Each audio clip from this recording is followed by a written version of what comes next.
Nation news India channel में आपका हार्दिक स्वागत है। और आज हैं हम बड़ौदा हाउस पर और यहाँ 133वीं जयंती को बड़ी धूमधाम से मनाया गया और यहाँ पर सभी ट्रेड यूनियन एसोसिएशन के पदाधिकारियों ने और रेल पूरा परिवार उसके मुखिया यहाँ पर मौजूद थे।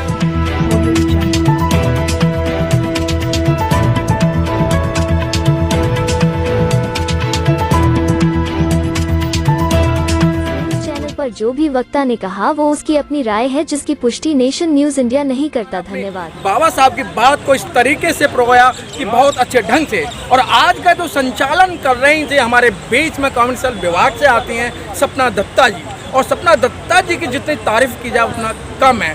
सपना दत्ता जी की जो भाषा शैली है, जो शब्द निकलते हैं, ऐसा लगता है कि जैसे गुलाब के फूल नीचे गिर रहे हैं और इनके संबोधन से सारे अधिकारी कर्मचारी बड़े खुश होते हैं। सपना दत्ता जी, आप बाबा साहब के बारे में बहुत जानते हैं और आप पीएचडी भी ऐसे सब्जेक्ट से कर रही हैं जिस सब्जेक्ट के अंदर बाबा साहब का बार बार नाम आता है। तो क्या लगता है, बाबा साहब ने महिलाओं के लिए कोई स्पेशल काम किया था?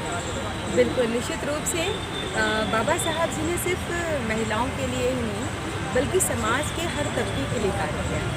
यदि हम विस्तृत रूप से बात करें तो हर तबके के लिए जब उन्होंने कार्य किया, क्योंकि उनका विकास, उनका जो विचार था वह विकास था, समानता थी।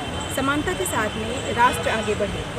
जैसे कि हमारे एक वक्ता महोदय ने बहुत अच्छी बात बोली थी कि उनके पास ऑप्शंस थे, उनके पास मिशनरीज का ऑप्शन था, उनके पास मुस्लिम समाज का ऑप्शन था, करोड़ों रुपए देने का उनको प्रलोभन भी दिया गया। परंतु बाबा साहब ने निश्चित रूप से यह जाना कि उस समय स्थितियाँ थी, उस कालखंड की समस्याओं को देखते हुए उन्होंने सनातन धर्म के ही एक अंग बौद्ध धर्म का चयन किया और दलितों के लिए आह्वान किया कि आपका स्वागत है। ये बहुत बड़ी चीज़ है।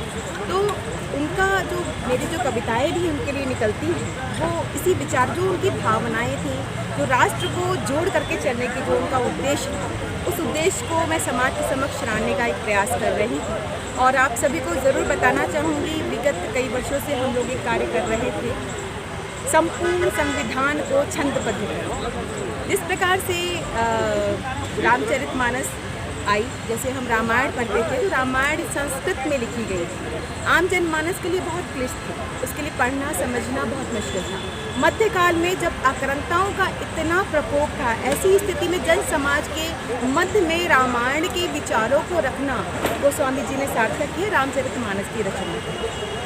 इसी प्रकार से डॉक्टर ओमकार साहू जो छत्तीसगढ़ से हैं, प्रयागराज से हैं, डॉक्टर मधुशंकर जी और मैं, हम तीनों ने मिल करके यह संविधान को 26 छंदों में छंदबद्ध किया है। और 140 साहित्यकार, जिस प्रकार से संपूर्ण भारत में 140 करोड़ जनसंख्या है, उसका प्रतिनिधित्व करते हुए 140 साहित्यकारों का यह सृजन तैयार हो चुका है।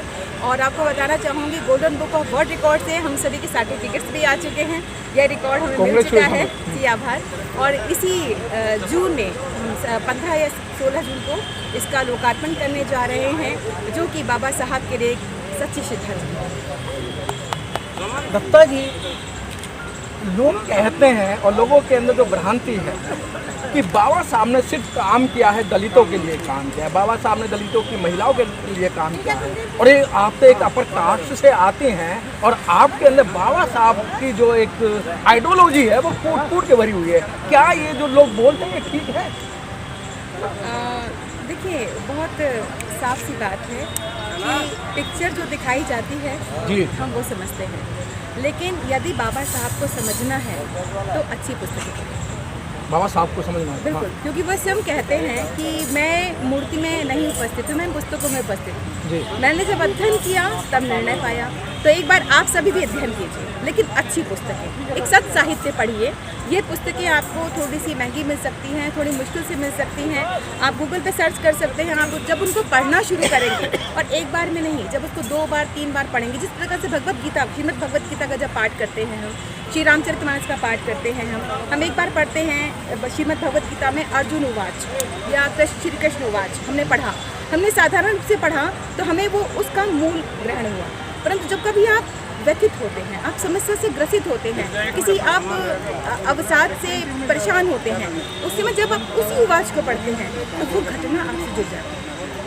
ये जो संक्रांति का काल में जो आपका जुड़ाव होता है, यह जुड़ाव तब उत्पन्न होता है जब उसको आप चिंतन मनन करते हैं। तो मेरा तो यही कहना है, एक बार आप पढ़िए और उसको मंथन कीजिए, गुनिए, आपको सारे आपके जो भ्रांतियाँ हैं उनका निष्कारण हो जाएगा। सपना दत्ता जी ने बहुत अच्छी बात कही कि राइटर तो बहुत सारे होते हैं और किताबें लिखते हैं, कुछ अपनी वावा लूटने के लिखते हैं, कुछ सच्चाई से लिखते हैं। तो आपको जो किताब पढ़नी है एक अच्छे राइटर की पढ़नी है। और मैडम मैं आपको थोड़ा 2 मिनट और मैं आपसे एक कविता गुनगुनाना चाहूँगा कि आपकी जो मधुर भाषा है, मधुर शैली है, और आपकी जो मधुर शैली मैंने देखा है कि रेल म्यूजियम के अंदर आपकी कविता के होश हो गए थे, जिस तरीके से आपकी तालियां बज रही थी वही उसी तरीके से कविता को क्योंकि आज जयंती हम मना रहे हैं तो 2 पंक्तियां मैं डॉक्टर भीमराव अम्बेडकर जी को समर्पित करती हूँ। कर्म धर्म मर्म से सजा सकल वितान है, कर्म धर्म मर्म से सजा सकल वितान है, स्वतंत्र हम स्वदेश में गढ़ों का तंत्र शान है, स्वतंत्र हम स्वदेश में गढ़ों का तंत्र शान है। भीमराव का प्रभाव देख कर विचारिए, भीमराव का प्रभाव देख कर विचारिए, अखिल जगत बृहद बहुत हमारा संविधान है, अखिल जगत बृहद बहुत हमारा संविधान है। थैंक यू मैडम, बहुत ही अच्छा संविधान है और यही संविधान है जो आपको बराबरी का दर्जा देता है, आपको समानता का दर्जा देता है। तो आपको संविधान को जरूर पढ़ें। कैमरामैन मीनाक्षी के साथ मनोज पिप्पल, दिल्ली से। नेशन न्यूज़ इंडिया चैनल में आपका हार्दिक स्वागत है। आज हम भारत की राजधानी दिल्ली के अंदर हम बात कर रहे हैं रेल मुख्यालय से, और आज यहाँ पर 14 अप्रैल का जो बाबा साहब की जयंती को जो मनाया गया, 133वीं जयंती को जो मनाया गया, यहाँ पर सभी रेल की जो एक परिवार है, उन सभी परिवार ने आज जयंती को बड़े धूमधाम से मनाया गया। और हमारे बीच में है all India SC/ST railway employ association के महामंत्री अशोक कुमार जी। सर आपका नेशन न्यूज़ इंडिया चैनल में आपका हार्दिक धन्यवाद। सर बाबा साहब की आज 133वीं जयंती को बड़े धूमधाम से मनाया जा रहा है। बाबा साहब के जो कार्य हैं उनको गिनाया जा रहा है, लेकिन सर कार्य को गिनाया जा रहा है लेकिन बाबा साहब की जो बात है उनको नहीं माना जा रहा। देखिए, मैं सबसे पहले तो धन्यवाद करना चाहूँगा अपने उत्तर रेलवे के इस मुख्यालय के प्रांगण में जो बाबा साहब डॉक्टर भीमराव अम्बेडकर का 133वां जन्मदिन आयोजित करके एक भव्य आयोजन किया गया। इसके लिए मैं माननीय महाप्रबंधक महोदय, अपर महाप्रबंधक महोदय और सभी विभाग के विभागाध्यक्ष जो उपस्थित हुए एवं PCPO, CPO-IR and deputy CPO, APO, RP और RP सेल के स्टाफ जिन्होंने एक अच्छा कार्यक्रम आयोजित किया, उसके लिए मैं धन्यवाद देना चाहूँगा सभी को। यहाँ के जितने भी कर्मचारी अधिकारी हैं कि इस भव्य आयोजन में आप लोगों ने आकर के बाबा साहब डॉक्टर भीमराव अम्बेडकर को पुष्पांजलि अर्पित की और उनके किए हुए कार्यों को याद किया। और ख़ास करके जो इस मंच का संचालन श्रीमती सपना दत्ता जो हमारी मतलब कॉमर्शियल विभाग से हैं, बहुत बढ़िया मंच संचालन करती हैं। बाबा साहब के बारे में भी बहुत पहले से ये संचालन करते आ रही हैं, तो मैं इनको भी धन्यवाद करना चाहूँगा कि इतना भव्य आयोजन करके आपने बाबा साहब डॉक्टर भीमराव अम्बेडकर की बहुत सारे किए हुए कार्यों पर प्रकाश डाला। माननीय महाप्रबंधक महोदय ने, PCPO महोदय ने और सभी जितने भी पूर्व वक्ता थे, जिसमें यूनियन के पदाधिकारी का, OBC फेडरेशन के सम्मानित पदाधिकारी का, सभी उपस्थित रहे।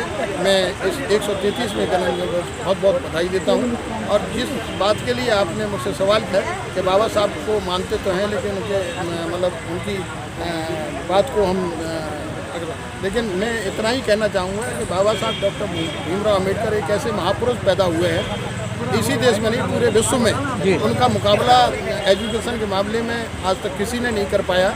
और यही कारण है कि इस देश के लोगों को, नर नारी को जो सम्मान दिलाया और एक वंचित समाज को इस मुख्य धारा में लाने का काम किया बाबा साहब डॉक्टर भीमराव अम्बेडकर ने। मात्र केवल यही काम नहीं किया इस देश की तमाम महिलाओं को वो अधिकार दिलाए जो सदियों से महिलाएं हमारी अधिकारों से वंचित थी। और ख़ास करके जो मजदूरों किसानों के लिए बाबा साहब डॉक्टर भीमराव अम्बेडकर ने आजीवन कार्य किया और अंत में जब लेबर वायसराय काउंसिल में उनको सदस्य बनाया गया तब उन्होंने मजदूरों के अधिकारों के लिए काफ़ी एक्ट बनाए जो आज हम लोग सरकारी कर्मचारी अधिकारी जो कार्यालयों में सम्मान से नौकरी कर पा रहे हैं या अपनों अधिकारों की लड़ाई लड़ पा रहे हैं, ये सब बाबा साहब डॉक्टर भीमराव अम्बेडकर की बदौलत है जो आज हम लोगों को मिल रही है। तो बहुत बहुत धन्यवाद सर आपका। जिस तरीके से यहाँ बाबा साहब की जयंती को बड़े धूमधाम से मनाया गया, आप देख रहे हैं बड़ौदा हाउस के अंदर। सर बहुत बहुत धन्यवाद। सब